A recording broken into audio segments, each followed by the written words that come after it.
এই পাওয়ার ব্যাঙ্কটার বিএমএ সার্কিটটা পাওয়া যাচ্ছে না, কারণ একটা ব্যাটারির ভোল্টেজ হচ্ছে 3.2। আমি এখানে কিছু ডায়োড ইউজ করছি।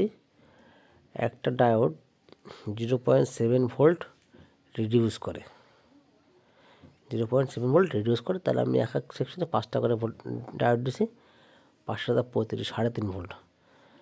তাহলে এই 3.5 এখান থেকে 5টা ডায়োডে 3.5 ভোল্ট রিডিউস করেছে। এখানে ডাবল 7 ভোল্ট রিডিউস করেছে 10টা ডায়োডে।